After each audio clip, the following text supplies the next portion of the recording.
হাকিম লোকমান তার সন্তানকে ওসিয়ত করলেন, পৃথিবীর জমিনে একমাত্র কেবলমাত্র হিদায়াতের মূল মন্ত্র হলো একমাত্র কেবলমাত্র আল্লাহর কাছাকাছি পৌঁছে যাওয়া। সন্তান বলছে, বাবা আল্লাহরে কি দেখা যায়? সুবহানাল্লাহ বললেন না?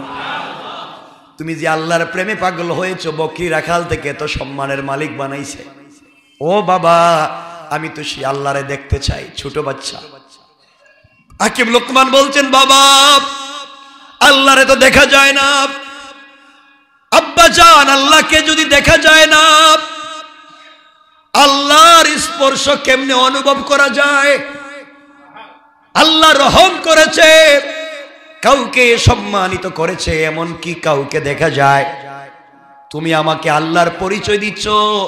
কারণ বাবা যদি বলা হয় সন্তানকে ওসিয়ত সত্যিকার অর্থে করবে। আমার বন্ধুগণ, লোকমান হাকিম বলছেন, বাবা আমি তো আল্লাহকে দেখাতে পারবো না। আমাদের বাড়ি থেকে 200-400 মাইল দূরে একজন আল্লাহর নবী আছেন, চলো তোমাকে সেই নবীর কাছে নিয়ে যাই। নবীকে যদি তুমি দেখো তোমার দিল শান্ত হয়ে যাবে। নবীর কথাগুলো শুনলে আমার চাইতে তোমার আরো ভালো লাগবে। আমার মন বলছে তোমার অশান্ত হৃদয় শান্ত হয়ে যাবে। সুবহানাল্লাহ, তো আসতে বললেন। হাকিম লোকমান সন্তানকে নিয়ে সফর শুরু করলেন। দীর্ঘ পথ চলতে লাগলেন। ছোট্ট বালক, ভিতরে আল্লাহর পরিচয়, আল্লাহকে দেখতে চায়, আল্লাহকে না পেয়ে আল্লাহর বন্ধুকে দেখতে চায়। এই জন্য রাসূল বলেছেন, আলাইকুম বিমুজালাসাতিল উলামা, তোমরা আলিমকে নবীদেরকে ভালোবাসো।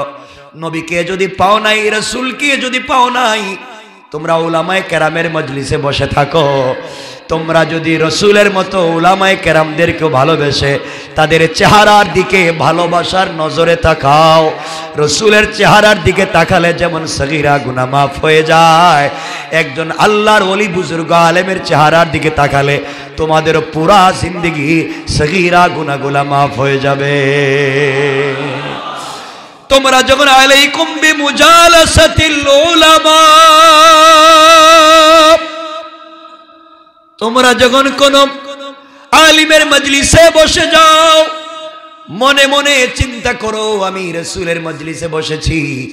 রাসূলের মজলিসে বসলে যে বারাকাত হওয়ার কথা ছিল, আলিমের মজলিসে বসলে আল্লাহ তাআলা তোমাকে সেই বারাকা দান করবে। পড়েন সুবহানাল্লাহ। হাকিম লোকমান সন্তানকে নিয়ে হাঁটতে লাগলেন।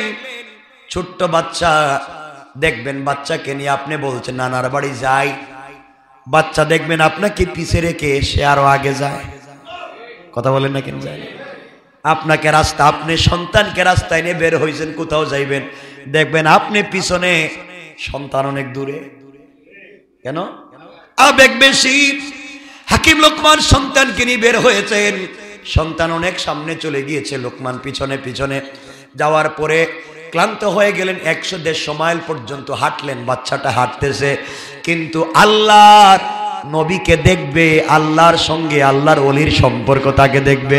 এই আবেগের কারণে 100-150 মাইল হাঁটতেছে, বাচ্চার ভিতরে কোনো ক্লান্তি নাই। আল্লাহু আকবার।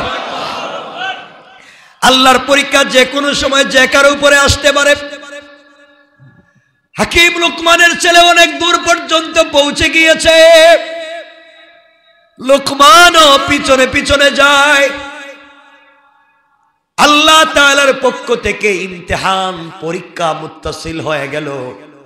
আল্লাহ পরীক্ষা পাঠাইয়া দিলেন, কারণ আল্লাহ তাআলা বলছেন ওয়াসবির আলা মা আসাবাক। দেখি তো এই আবেগটা কতক্ষণ থাকে আমি জানতে চাই। হাকিম লোকমানের ছেলে দৌড়তেছে। মরুভূমির মধ্যে একটা মৃত জানোয়ার, মৃত প্রাণীর হাড্ডি। মরুভূমির মধ্যে বাচ্চা যখন দৌড়ায়, একটা মৃত প্রাণীর হাড্ডি দাঁড়িয়েছিল, বাচ্চার পায়ের নিচ দিয়া ঢুকে উপর দিয়া বের হয়ে গিয়েছে। মৃত প্রাণীর হাড্ডি, মৃত পশুর একটা হাড় বাচ্চার পায়ের নিচ দিয়া তালু দিয়া ঢুকে উপর দিয়া বের হয়ে গিয়েছে। চিৎকার করে কান্না শুরু করে দিয়েছে, আর হাঁটতে পারে না, পড়ে গিয়েছে। হাকিম লোকমান চিন্তায় পড়ে গেলেন, এই ছোট্ট বাচ্চাকে নিয়ে মরুভূমিতে কোথায় যাব? তাবু টানাইয়া দিলেন, সফর বন্ধ করলেন। বাচ্চাকে সুস্থ করে তিনি আবার সফর শুরু করবেন নিয়ত করলেন। এখানে দাঁড়িয়ে গেলেন, বসে গেলেন, তাবু টানাইয়া দিলেন। 5-6 ঘন্টা যায় নাই। আল্লাহর পরীক্ষা কেমন হতে পারে? 5-6 ঘন্টা, 8 ঘন্টা যায় নাই, যেই পা দিয়া মৃত প্রাণীর হাড্ডি ঢুকেছে, আস্তে আস্তে পাটা পচন ধরে গেল। কয়েক ঘন্টার ভিতরে পোকা চলে এসেছে, পাটায় পচন ধরে গিয়েছে। হাকিম লোকমান আশ্চর্য হয়ে গেলেন, ঘটনা কি? এত তাড়াতাড়ি শব্দ কি হয়ে যায়? আহারে, আমার বাচ্চাটাকে আল্লাহর পরিচয় দিছিলাম, বড় আবেগ নিয়ে বের হয়েছিল। আল্লাহর ভালোবাসার একজন নবীকে দেখবে, তার দিলটা শীতল করবে। কি পরীক্ষায় পড়লাম! মনে হয় বাচ্চাটাকে বাঁচানো যাবে না। এই মরুভূমিতে কাকে পাবো, কোথায় যাব? চিন্তা করলেন, দাঁড়িয়ে যায়। এখান থেকে যদি রাস্তা দিয়ে কোনো পথিক মুসাফির যায়, কোনো কাফেলা যায়, কাফেলার সঙ্গে কথা বললে হয়তো ডাক্তার পাওয়া যাবে। রাস্তায় সেজদায় পড়ে গেলেন। হাকিম লোকমান সেজদায় পড়ে কান্না করে ডাক দিয়ে বলেছে, আল্লাহ,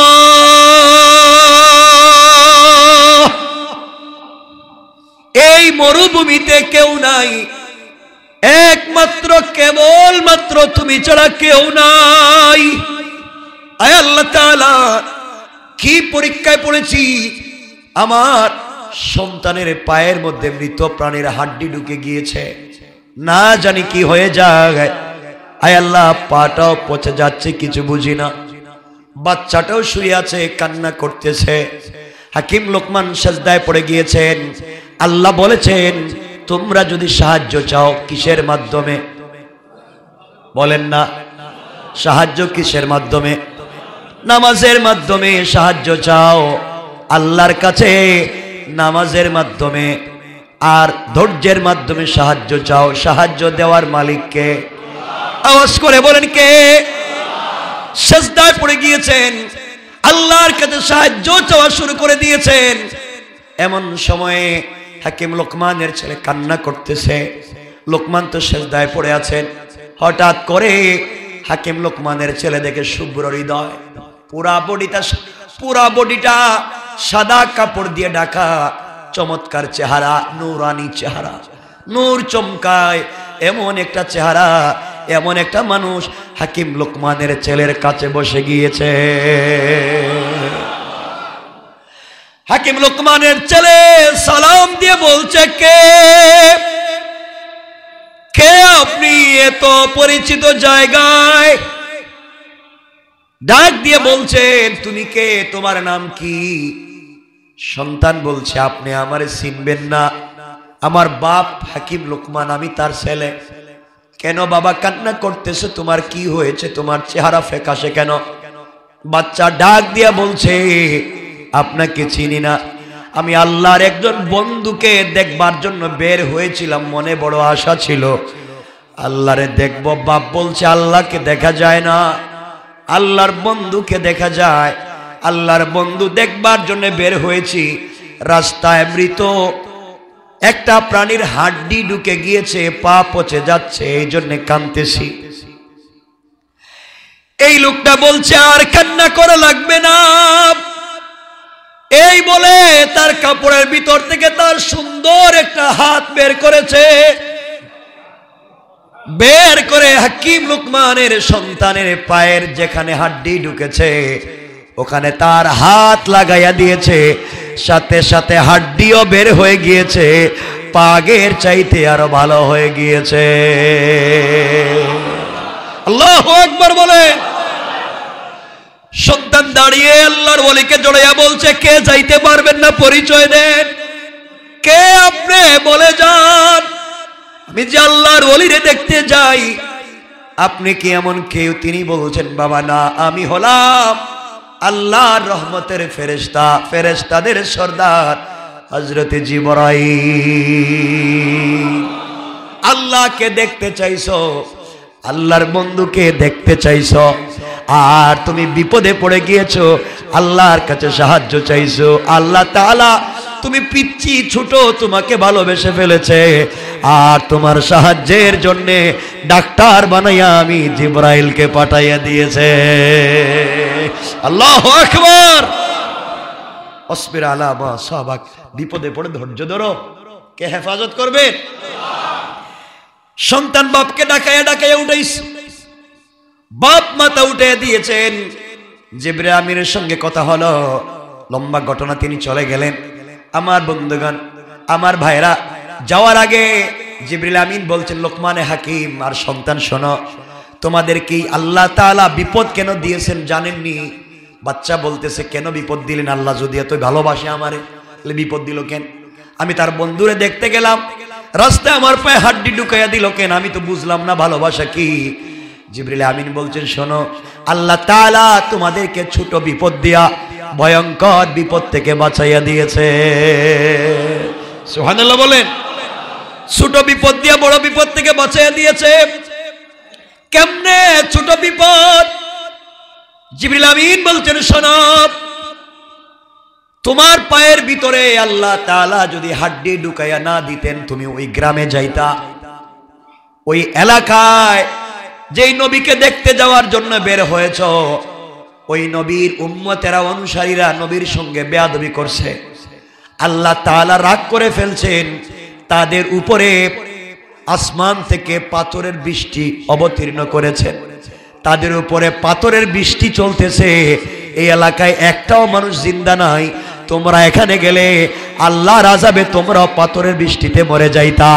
এই জন্য আল্লাহ পায়ের মধ্যে কাঁটা ঢুকাইয়া দিয়েছে, আর যাইতে পারো নাই, জমিনে আটকাইয়া দিয়েছে, আমাকেও পাঠাইয়া দিয়েছে, আর তোমাদেরকে বড় বিপদ থেকে বাঁচাইয়া ছোট বিপদ দিয়া আমি জিবরিল আমিনের সঙ্গে দেখা করাইয়া দিয়েছে। সুবহানাল্লাহ, জোরে বলে। হযরত আইয়ুব এত টাকার মালিক, এত বড় নবী, এতগুলা বউ, এতগুলা বাচ্চা, অসুস্থ হয়েছেন, সবাই ফেলে দিয়েছে জঙ্গলে, একা একা, কেউ দেখে না, পয়সাও নাই, সম্পদ শেষ, বউ বাচ্চাও নাই, বাড়িঘরও নাই, বডিও নাই, পুরো একাকিত্ব। কি ধরনের কষ্ট! একাকিত্ব তাকে ভর করেছে, টেনশন আর টেনশন তাকে ভর করেছে। এক পর্যায়ে আল্লাহ রাব্বুল ইজ্জত ওয়াল জালাল সুস্থ করলেন, পয়সাও দিলেন, আবার নবীও বানাইলেন। হযরত ইব্রাহিম আলাইহিস সালাম, বাপ তাকে আগুনে ফেলে দিয়েছে, আগুন জ্বলে, আগুনের ভিতরে একা একা, কেউ নাই, মা নাই, বাপ নাই, ভাই বোন নাই, বন্ধু বান্ধব নাই, কিচ্ছু নাই, এমনকি পরনের কাপড়ও নাই। তিনি বলছেন, হাসবি আল্লাহ, একা হয়ে গিয়েছি, আল্লাহ আমার জন্য যথেষ্ট। আল্লাহ জান্নাত থেকে কাপড় পাঠাইয়া আগুনকে এয়ার কন্ডিশন বানাইয়া দিয়েছেন। সুবহানাল্লাহ। একাকিত্ব অভিশাপ নয়। আপনাদেরকে আবারও বোঝাচ্ছি, আমি মোটিভেট করছি, একাকিত্ব অভিশাপ নয়, একাকিত্ব আল্লাহর কাছাকাছি পৌঁছার মাধ্যম। সুবহানাল্লাহ বলেন। হযরতে ইউনূস আলাইহিস সালাম অন্ধকার সাগরে, মাছের পেটের ভিতরে একা একা, কেউ বাঁচাবার নাই, মাও নাই, বাপও নাই, আত্মীয় স্বজন নাই, কেউ দেখবার নাই, একা একা আল্লাহকে বলছেন, হাসবি আল্লাহ, হাসবুনাল্লাহু ওয়া নি'মাল ওয়াকিল। আল্লাহ তুমি ছাড়া আর কে আছে? আমি তো একেবারেই একা, কিচ্ছু নাই। রব বলেন, একা নও, তুমি যখন একাকিত্ব অনুভব করে আমাকে ডাকছো, আমি রব কাছে আছি, তোমাকে বাঁচাইয়া দিলাম।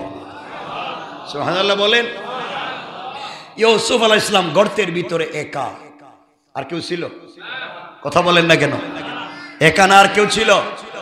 কথা বলছেন না? একা না আর কেউ ছিল? একা একা পড়ে আছেন।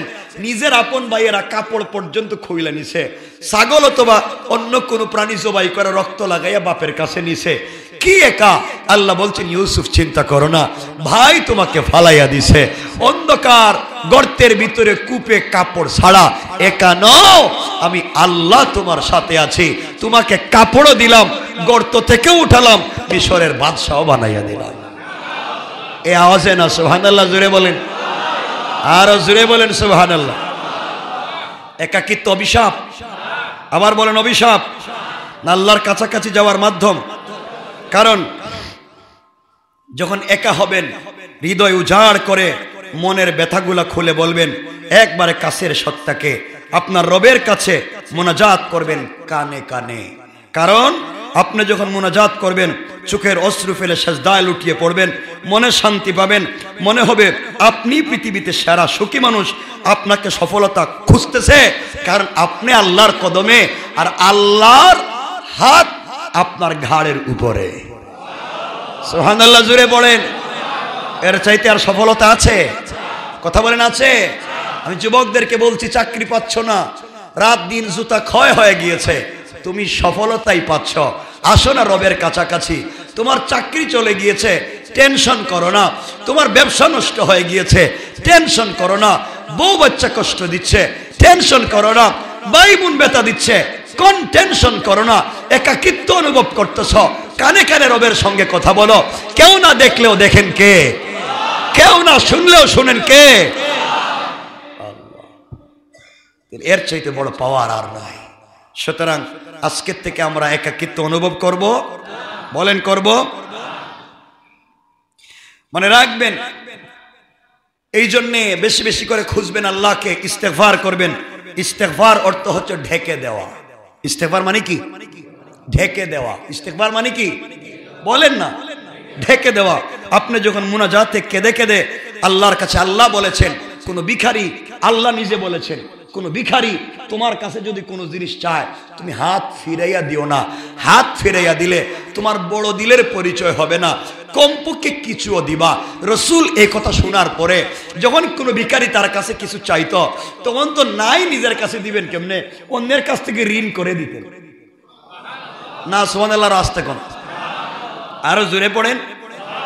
তো আপনি আল্লাহর কাছে কেঁদে কেঁদে বলবেন, আল্লাহ আমিও তো ভিখারি তোমার দরজার, তুমি না বলছো ভিখারিকে ফিরাইয়া দেওয়া যায় না, এখন পারলে আমারে ফিরাইয়া দাও। আল্লাহু আকবার বলেন না। তুমি বলছো ভিখারিকে ফিরাইয়া দেওয়া যায় না, ভিখারিকে ফিরাইয়া দিলে বড় মনের পরিচয় হয় না, এখন তুমি ফিরাইয়া দাও। যদি দেও তোমার মন বড় নাই, আর যদি কাছে রাখো তাহলে আমি সফল। সুবহানাল্লাহ বলেন। টেনশন আছে? টেনশন আছে? আল্লাহর কাছে বলেন, আল্লাহর কাছাকাছি যান। আমার বন্ধুগণ, আবারও বলছি, ইস্তেগফার অর্থ ঢেকে দেওয়া। আপনি যখন কান্না করে করে ক্ষমা চাইবেন, আল্লাহর কাছে ইস্তেগফার করবেন, তখন আল্লাহ তার রহমতের চাদর দিয়ে আপনাকে ঢেকে দিবে। সুবহানাল্লাহ, জুড়ে পড়েন।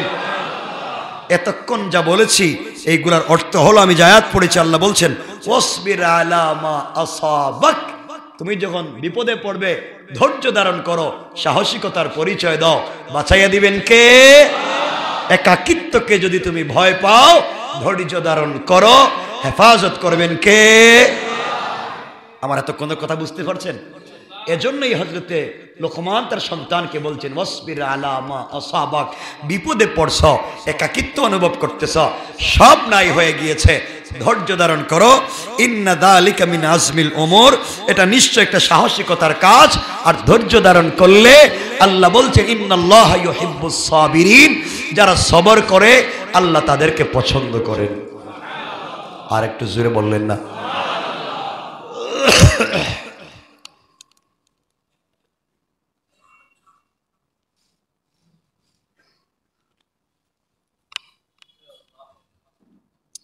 তাইলে আজকের এই পুরো আলোচনায় কি বুঝলাম? আমরা হতাশ হব, একাকিত্ব অনুভব করব। ওই যে বাচ্চারা, ছেলেরা মেয়েরা সুসাইড করে কেন? একা অনুভব করে। কারোর সাথে সম্পর্ক ছিল, সে এখন আর কথা বলে না, একা হয়ে গেছে। আরে পাগল, তুই একা কেমনে? সবই তো আস। একাকিত্ব অনুভব করবেন না। কেউ না দেখলেও দেখেন কে? আল্লাহর কাছে ফিরে যান। সারাদিন দোকানদারি করছেন, পাশের দোকানে 10 লাখ টাকা বিক্রি করছে, আর আপনি 10 টাকা। আলহামদুলিল্লাহ কোন? বললেন আলহামদুলিল্লাহ। এই যে আপনি আলহামদুলিল্লাহ বলেছেন, বিপদে পড়ে শুনছেন কে? আসতে বলবেন না কে? আল্লাহ। এই জন্য আমার মুসলমান বন্ধুগণ, কথাগুলা দিল দিয়া শুনেন কি বলতে চাই। আল্লাহ রাব্বুল ইজ্জত ওয়াল জালাল লুকমানে হাকিমের কথাগুলাকে কোট করে দিয়েছেন কোরআনে কারীমের ভিতরে। আল্লাহ বললেন ইয়া বুনাইয়া আকিমিস সালাতা ওয়া আমুর বিল মা'রুফি ওয়ানহা আনিল মুনকারি ওয়াসবির আলা মা আসাবাক ইন্না যালিকা মিন আজমিল উমুর। আল্লাহ রাব্বুল ইজ্জত ওয়াল জালাল বলছেন, সারা দুনিয়াবাসী, এই দুনিয়ার জমিনে আমার একজন গোলাম ছিল, যিনি নবীও ছিলেন না, রাসূলও ছিলেন না, কিন্তু একজন আল্লাহওয়ালা ছিলেন। তার কথাগুলাকে আমি আল্লাহ তাআলা কোরআনে কোট করে দিয়েছি। কেন দিলাম? এর একমাত্র কারণ হলো তিনি তো আল্লাহকে ভালো করে চিনতে পেরেছেন, আল্লাহর উদ্দেশ্য হাসিল করতে পেরেছেন। এই হাকিম লোকমান তার সন্তানকে অনেকগুলো উপদেশ দিলেন কোরআনের এই সূরার আরো 3, 4, 5 আয়াত উপর থেকে তিনি নসিহতগুলা করতে লাগলেন, ওসিয়ত করলেন। আমরা সেদিকে যাব না। তিনি ওই জায়গার মধ্যে বলছেন, আকিমিস সালাহ, ও আমার কলিজার টুকরা সন্তান, তুমি যখন বিপদে পড়ে যাইবা, আল্লাহর কাছে নামাজের মাধ্যমে আল্লাহর সাহায্য চাইবা, তুমি যখন সেজদায় পড়ে যাইবা, আল্লাহর কদমে সেজদায় পড়ে যাইবা, আল্লাহ তাআলা সাথে সাথে মিন হাবলিল ওয়ারিদ, তোমার গলার রোগের চাইতে আরো কাছাকাছি পৌঁছে যাবে। তুমি আল্লাহর কাছে যা বলবে, কেউ না শুনলেও তিনি তোমাকে শুনে সব কথার জবাব দেয়া, সবাই তোমাকে তাড়াইয়া দিলেও আল্লাহ তাআলা তোমাকে তাড়াইয়া দিবে না। সুবহানাল্লাহ, জোরে পড়েন।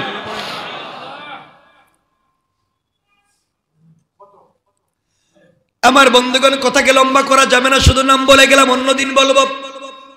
তিনি বলছেন তুমি সালাত আদায় করো, এরপরে বলছেন ওয়ামুর বিল মারুফ, সৎ কাজের আদেশ দিবা, ওয়ানহা আনিল মুনকার, অসৎ কাজ থেকে লোকদেরকে বিরত রাখবা। এতটুকু মনে রাখবা, আপনি শুধু সৎ কাজের আদেশ দিলে হবে না, অত অসৎ কাজ থেকেও লোকদেরকে বাঁচাবার কাজ করতে হবে। সুতরাং আজকালকে যারা আলেমদেরকে জালেম বানাতে চায়, আলেমদের উপরে যারা জুলুম করে, আলেমদেরকে যারা কষ্ট দেয়, এরা শুধু সত্যের বিপরীতে যায় না, বরং অন্যায়কে সাপোর্ট করে দুনিয়ার জমিনেও জালেম হয়ে যায়, আর আখিরাতে জাহান্নামের পথে চলে যায়। এরপরে তিনি বলছেন ওয়াসবির মা আলা আসাবাক ওয়াসবির আলা মা আসাবাক। এরপরে তিনি বলেছেন, শোনো, বিপদে পড়ে গেলে ধৈর্য ধারণ করবা, কারণ বিপদে পড়ে ধৈর্য ধারণ করলে কেউ না শুনলেও তোমার কথা শুনবেন কে? জোরে বলা লাগবে কে? বিশ্বাস হয়? কেন আলোচনা নিয়ে এসেছি, আমরা সংক্ষেপ করে দিয়েছি। আমার বন্ধুগণ, যে কথা বলতে চাই খুব মনোযোগ দিয়ে শোনো।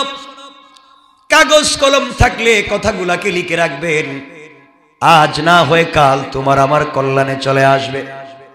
এই দুনিয়ার জমিনে হাকিম লোকমান একজন আল্লাহর ওলি ছিলেন, নবীও ছিলেন না, রাসূলও ছিলেন না, একজন মরুভূমির একজন গোলাম ছিলেন, দাস ছিলেন।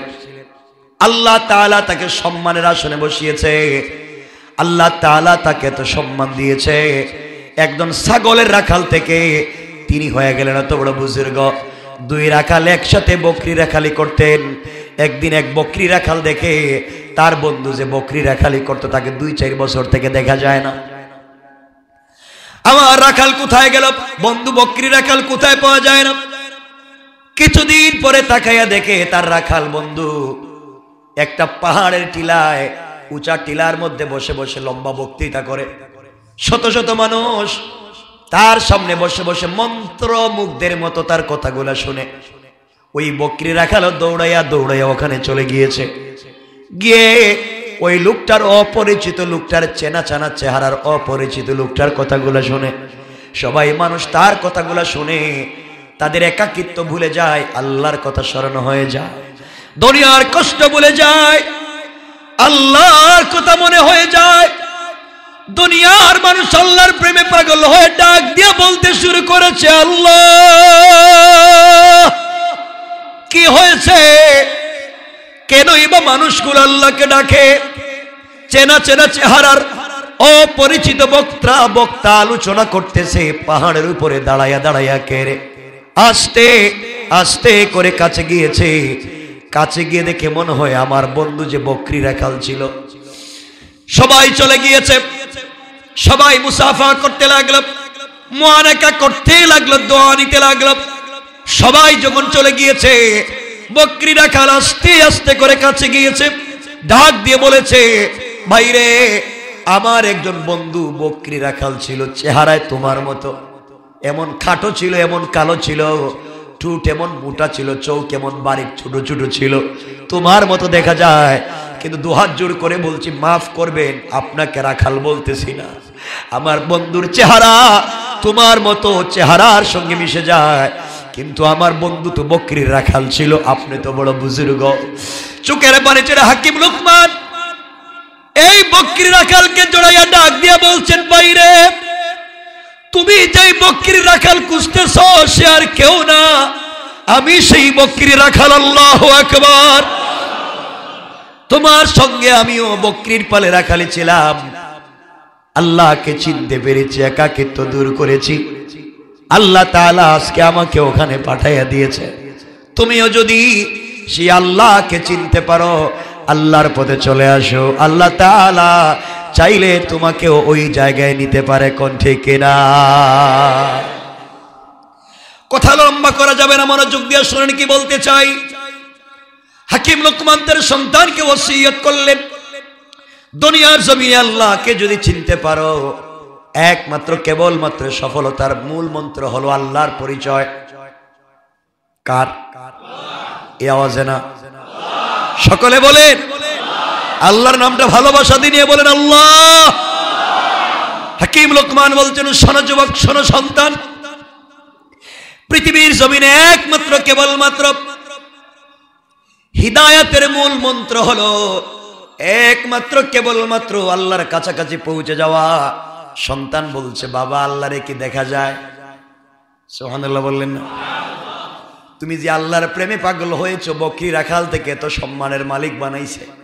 ও বাবা, আমি তো সেই আল্লাহরে দেখতে চাই। ছোট বাচ্চা হাকিম লোকমান বলছেন, বাবা, আল্লাহরে তো দেখা যায় না।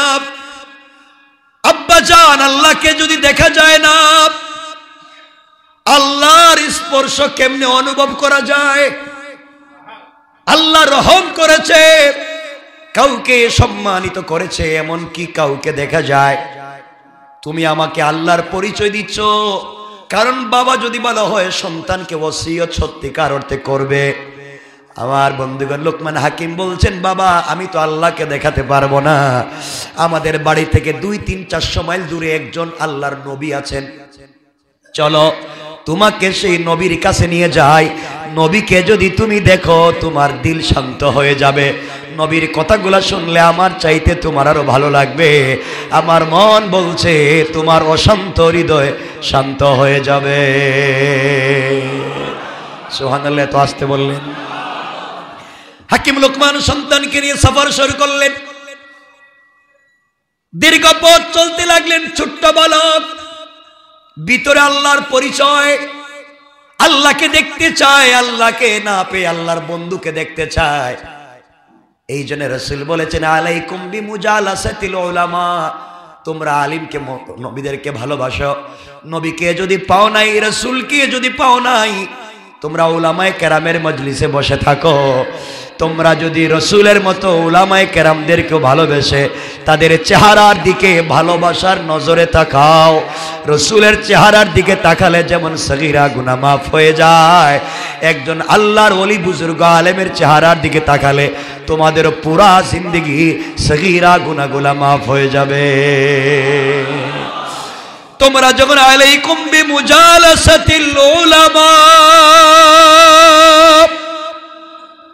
তোমরা যখন কোন আলিমের মজলিসে বসে যাও, মনে মনে চিন্তা করো, আমি রাসূলের মজলিসে বসেছি। রাসূলের মজলিসে বসলে যে বারাকাত হওয়ার কথা ছিল, আলিমের মজলিসে বসলে আল্লাহ তাআলা তোমাকে সেই বারাকা দান করবে। পড়েন সুবহানাল্লাহ। হাকিম লোকমান সন্তানকে নিয়ে হাঁটতে লাগলেন। ছোট্ট বাচ্চা, দেখবেন বাচ্চাকে নিয়ে আপনি বলছেন নানার বাড়ি যাই, বাচ্চা দেখবেন আপনাকে পিছে রেখে সে আরো আগে যায়। কথা বলেন না কেন? যায় আপনাকে রাস্তা, আপনি সন্তানকে রাস্তায় নিয়ে বের হয়েছেন, কোথাও যাইবেন, দেখবেন আপনি পিছনে সন্তান অনেক দূরে। কেন? আবেগ বেশি। হাকিম লোকমান সন্তানকে নিয়ে বের হয়েছেন, সন্তান অনেক সামনে চলে গিয়েছে, লোকমান পিছনে পিছনে যাওয়ার পরে ক্লান্ত হয়ে গেলেন। 100-150 মাইল পর্যন্ত হাঁটলেন, বাচ্চাটা হাঁটতেছে, কিন্তু আল্লাহর নবীকে দেখবে, আল্লাহর সঙ্গে আল্লাহর ওলির সম্পর্ক তাকে দেখবে। এই আবেগের কারণে 100-150 মাইল হাঁটতেছে, বাচ্চার ভিতরে কোনো ক্লান্তি নাই। আল্লাহু আকবার। আল্লাহর পরীক্ষা যে কোনো সময় যে কারো উপরে আসতে পারে। হাকিম লোকমানের ছেলে অনেক দূর পর্যন্ত পৌঁছে গিয়েছে, লোকমানও পিছনে পিছনে যায়। আল্লাহ তাআলার পক্ষ থেকে ইমতিহান, পরীক্ষা মুত্তাসিল হয়ে গেল। আল্লাহ পরীক্ষা পাঠাইয়া দিলেন, কারণ আল্লাহ তাআলা বলছেন ওয়াসবির আলা মা আসাবাক। দেখি তো এই আবেগটা কতক্ষণ থাকে, আমি জানতে চাই। হাকিম লোকমানের ছেলে দৌড়তেছে, মরুভূমির মধ্যে একটা মৃত জানোয়ার, মৃত প্রাণীর হাড্ডি। মরুভূমির মধ্যে বাচ্চা যখন দৌড়ায়, একটা মৃত প্রাণীর হাড্ডি দাঁড়িয়েছিল, বাচ্চার পায়ের নিচ দিয়া ঢুকে উপর দিয়া বের হয়ে গিয়েছে। মৃত প্রাণীর হাড্ডি, মৃত পশুর একটা হাড় বাচ্চার পায়ের নিচ দিয়া তালু দিয়া ঢুকে উপর দিয়া বের হয়ে গিয়েছে। চিৎকার করে কান্না শুরু করে দিয়েছে, আর হাঁটতে পারে না, পড়ে গিয়েছে। হাকিম লোকমান চিন্তায় পড়ে গেলেন, এই ছোট্ট বাচ্চাকে নিয়ে মরুভূমিতে কোথায় যাব? তাবু টানাইয়া দিলেন, সফর বন্ধ করলেন। বাচ্চাকে সুস্থ করে তিনি আবার সফর শুরু করবেন নিয়ত করলেন। এখানে দাঁড়িয়ে গেলেন, বসে গেলেন, তাবু টানাইয়া দিলেন। 5-6 ঘন্টা যায় নাই। আল্লাহর পরীক্ষা কেমন হতে পারে? 5-6 ঘন্টা, 8 ঘন্টা যায় নাই, যেই পা দিয়া মৃত প্রাণীর হাড্ডি ঢুকেছে, আস্তে আস্তে পাটা পচন ধরে গেল। কয়েক ঘন্টার ভিতরে পোকা চলে এসেছে, পাটায় পচন ধরে গিয়েছে। হাকিম লোকমান আশ্চর্য হয়ে গেলেন, ঘটনা কি? এত তাড়াতাড়ি সব দেখি হয়ে যায়। আহারে, আমার বাচ্চাটাকে আল্লাহর পরিচয় দিছিলাম, বড় আবেগ নিয়ে বের হয়েছিল। আল্লাহর ভালোবাসার একজন নবীকে দেখবে, তার দিলটা শীতল করবে।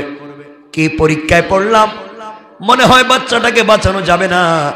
এই মরুভূমিতে কাকে পাবো, কোথায় যাব? চিন্তা করলেন, দাঁড়িয়ে যায়। এখান থেকে যদি রাস্তা দিয়ে কোনো পথিক মুসাফির যায়, কোনো কাফেলা যায়, কাফেলার সঙ্গে কথা বললে হয়তো ডাক্তার পাওয়া যাবে। রাস্তায় সেজদায় পড়ে গেলেন। হাকিম লোকমান সেজদায় পড়ে কান্না করে ডাক দিয়ে বলেছে, আল্লাহ,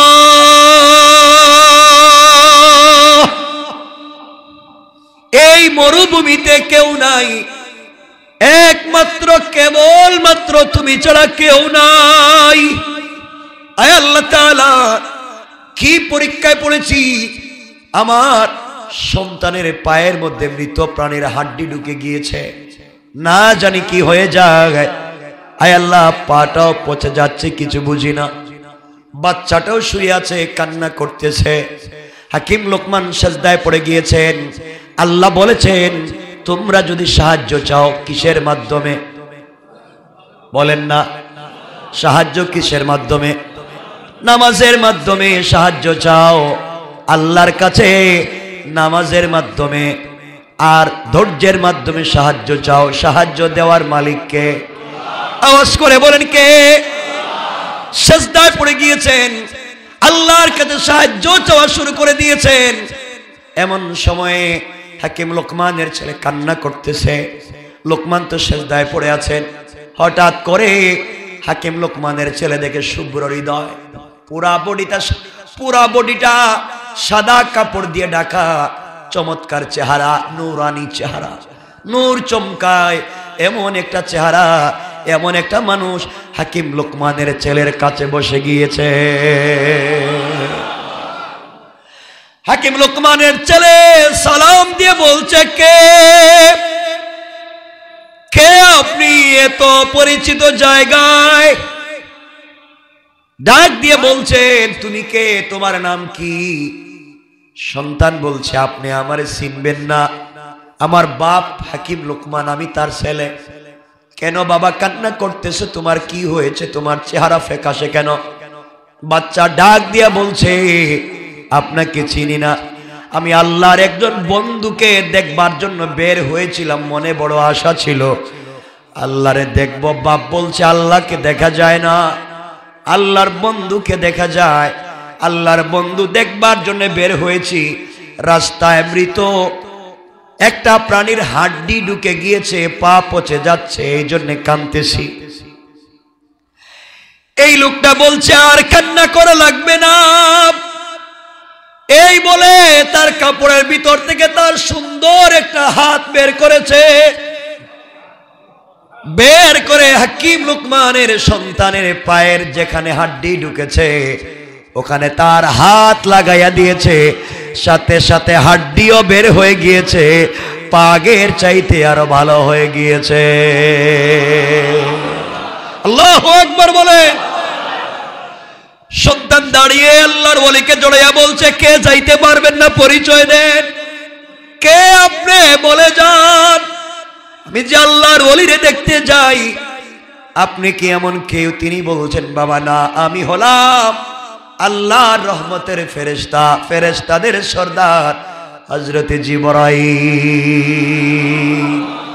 আল্লাহকে দেখতে চাইছো, আল্লাহর বন্ধুকে দেখতে চাইছো, আর তুমি বিপদে পড়ে গিয়েছো, আল্লাহর কাছে সাহায্য চাইছো। আল্লাহ তাআলা তুমি পিচ্চি ছোট, তোমাকে ভালোবেসে ফেলেছে, আর তোমার সাহায্যের জন্য ডাক্তার বানাইয়া আমি জিবরাইলকে পাঠাইয়া দিয়েছে। আল্লাহু আকবার। অসবির আলা মা সাবাক। বিপদে পড়ে ধৈর্য ধরো, কে হেফাজত করবে? সন্তান বাপকে ডাকাইয়া ডাকাইয়া উঠাইছে, বাপ মাথা উঠে দিয়েছেন। জিবরাইল আমিনের সঙ্গে কথা হলো, লম্বা ঘটনা, তিনি চলে গেলেন। আমার বন্ধুগণ, আমার ভাইরা, যাওয়ার আগে জিবরাইল আমিন বলছেন, লোকমানে হাকিম আর সন্তান শোনো, তোমাদের কি আল্লাহ তাআলা বিপদ কেন দিয়েছেন জানেননি? বাচ্চা বলতেছে, কেন বিপদ দিলেন আল্লাহ? যদি এত ভালোবাসে আমারে, তাহলে বিপদ দিল কেন? আমি তার বন্ধুরে দেখতে গেলাম, রাস্তায় আমার পায়ে হাড্ডি ঢুকাইয়া দিল কেন? আমি তো বুঝলাম না ভালোবাসা কি। জিবরাইল আমিন বলছেন, শোনো, আল্লাহ তাআলা তোমাদেরকে ছোট বিপদ দিয়া ভয়ঙ্কর বিপদ থেকে বাঁচাইয়া দিয়েছে। সুবহানাল্লাহ বলেন। ছোট বিপদ দিয়া বড় বিপদ থেকে বাঁচাইয়া দিয়েছে। কেমনে ছোট বিপদ? জিবরাইল আমিন বলছেন, শোনো, তোমার পায়ের ভিতরে আল্লাহ তাআলা যদি হাড্ডি ঢুকাইয়া না দিতেন, তুমি ওই গ্রামে যাইতা, ওই এলাকায় যেই নবীকে দেখতে যাওয়ার জন্য বের হয়েছ, ওই নবীর উম্মতেরা, অনুসারীরা নবীর সঙ্গে বেয়াদবি করছে, আল্লাহ তাআলা রাগ করে ফেলছেন, তাদের উপরে আসমান থেকে পাথরের বৃষ্টি অবতীর্ণ করেছেন, তাদের উপরে পাথরের বৃষ্টি চলতেছে, এই এলাকায় একটাও মানুষ জিন্দা নাই। তোমরা এখানে গেলে আল্লাহর আযাবে তোমরা পাথরের বৃষ্টিতে মরে যাইতা। এই জন্য আল্লাহ পায়ের মধ্যে কাঁটা ঢুকাইয়া দিয়েছে, আর যাইতে পারো নাই, জমিনে আটকাইয়া দিয়েছে, আমাকেও পাঠাইয়া দিয়েছে, আর তোমাদেরকে বড় বিপদ থেকে বাঁচাইয়া ছোট বিপদ দিয়া আমি জিবরিল আমিনের সঙ্গে দেখা করাইয়া দিয়েছে। সুবহানাল্লাহ, জুড়ে বলে। আল্লাহ পারে কি পারে না? জুড়ে বলেন, পারে কি পারে না? এজন্য ওয়াসবির আলা মা সাবাক, বিপদে পড়ে ধৈর্য ধারণ করো, সবর করো। নিশ্চয় ইন্না যালিকা মিন আজমিল উমুর, নিশ্চয় এটা সাহসিকতার কাজ, বিপদে পড়ে ধৈর্য ধারণ করা। আল্লাহ সাহায্য করেন কি করেন না? করেন কি করেন না? লম্বা হয়ে যাচ্ছে, আর সামনের দিকে যেতে চাই না। এতটুকুন মনে থাকবে তো ইনশাআল্লাহ? আজকের পুরো আলোচনায় কি বুঝছেন? একাকিত্ব অনুভব করা যাবে? যাবে। বিপদে পড়লে সাহায্য করবেন কে? সবাই পড়েন আমিন। আর লম্বা করার দরকার নাই।